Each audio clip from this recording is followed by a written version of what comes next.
Because I don't think I really chose Sweetheart of the Rodeo. I think it kept choosing me time after time. So this is where it all started. I had just moved to New York City in the Lower East Side in a small apartment and trying to make music and figure out who I was in this sea of opportunities. And everybody around me was an artist and everybody was chasing something. And one afternoon there was a huge commotion in the building and just action happening. A very loud and concerned lady, my neighbor, yelling at someone and items trailing out the window and down to the street. So my neighbor's boyfriend, Peter, he had scorned her and upset her quite a bit, and she had taken the liberty to show her distaste and anger by throwing his personal effects out. And Peter calls me because we had hung out a few times, and he says, "Israel, I've got a problem." And I was like, "Yeah, Peter, you certainly do have a problem." And he just asked if I could save a few things for him. That he had a computer and a bike. He also had a cat that was out there. And then the odd item among some other things was a box that had his Uncle Stu's ashes.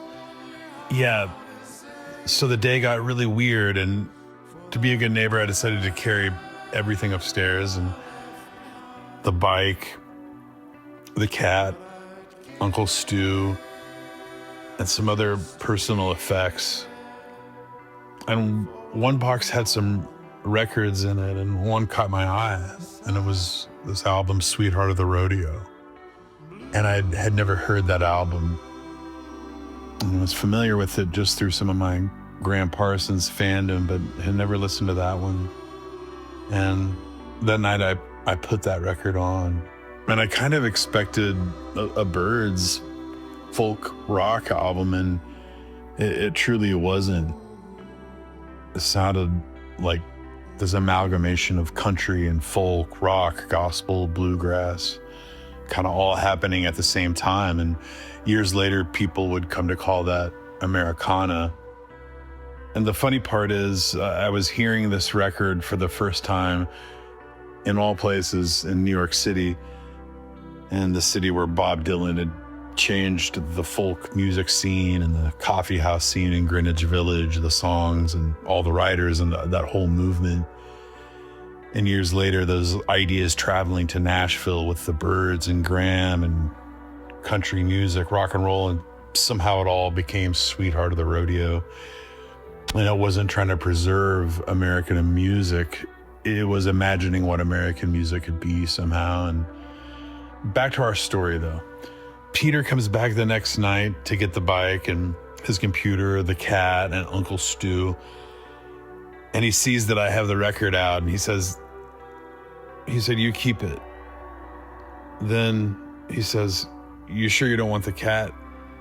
I said, "No, that's all right. I'm a dog guy." So he kept the cat, he kept Uncle Stu, and I kept the record. And it's the best trade-off I ever made there. At first, to be honest, I didn't love the record, but every few weeks I'd play it again and then again. And with every listen, I just heard something new. And the record wasn't changing, but I was. And slowly it became one of those records that never really leaves your life, but kind of becomes a gauge that you interpret moments of your life through, like a photo album, something that becomes a token of familiarity to know yourself by, and a standard. And it's kind of this crazy, almost too perfect story of how I found Sweetheart of the Rodeo in the middle of someone else's heartbreak there on a New York sidewalk. And it's kind of almost like a real, true country song. So I didn't know it then, but this wouldn't be the last time that the record found me through these ghosts. And there were two more moments, two more ghosts, and eventually one dream that truly changed everything. And we'll get there. But first, this is where the Sweetheart story and I began. KSH FM.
But when you left me,